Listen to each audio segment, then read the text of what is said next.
72 വയസ്സുള്ള Israel പൗരനായ Luis ഹാർ ഹമാസിന്റെ കീഴിൽ തടവിൽ കഴിഞ്ഞത് 129 ദിവസങ്ങൾ. അദ്ദേഹം അനുഭവിച്ച ദുരന്തങ്ങൾ ഇസ്രായേൽ മാധ്യമങ്ങളാണ് റിപ്പോർട്ട് ചെയ്തത്. 2023 ഒക്ടോബർ 7 കിബൂട്സിൽ നിന്ന് പിടികൂടിയ ഹാറിനെ മറ്റ് 4 ബന്ദികൾക്കൊപ്പം ഗാസയിലെ ഒരു ചെറിയ അപ്പാർട്ട്മെന്റിൽ തോക്കിൻമുനയിൽ തടവിലാക്കിയ നിമിഷത്തെപ്പറ്റി അയാൾ പങ്കുവച്ചത് ഇങ്ങനെയാണ്.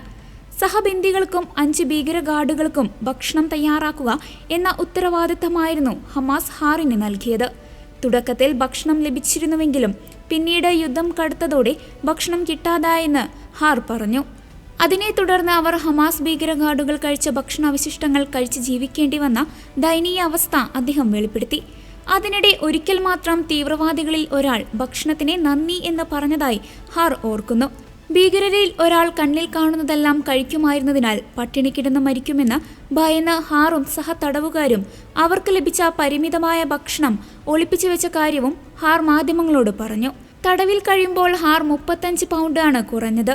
ചില ബന്ദികളുടെ ശരീരഭാരം 40% വരെ കുറഞ്ഞതായും ഇസ്രായേലിന്റെ ആരോഗ്യ മന്ത്രാലയം അറിയിച്ചു. ജീവിത സാഹചര്യങ്ങൾ വളരെ മോശമായിരുന്നുവെന്ന് ഹാർ വെളിപ്പെടുത്തി. അതേസമയം തട്ടിക്കൊണ്ടുപോയ അതേ വസ്ത്രങ്ങളിൽ തന്നെയായിരുന്നു ആയ കാലമത്രയും അവർ ജീവിച്ചത്. ശൈത്യകാലം വന്നപ്പോൾ ഒരു നേർത്ത ഷീറ്റും ഒരു ജോഡി ദ്വാരമുള്ള സോക്സും മാത്രമാണ് തങ്ങൾക്ക് ലഭിച്ചിരുന്നുള്ളൂ എന്നും അദ്ദേഹം പറഞ്ഞു.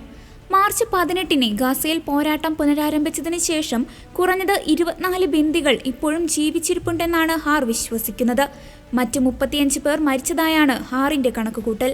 തടവിലുള്ള ബന്ദികളുടെ മേൽ ആഗോള ശ്രദ്ധ നിലനിർത്താൻ ദൃഢനിശ്ചയത്തോടെ ഹാർ ഇപ്പോൾ വടക്കേ അമേരിക്കയിലുടനീളം ഒരു പ്രസംഗ പര്യടനത്തിലാണ്.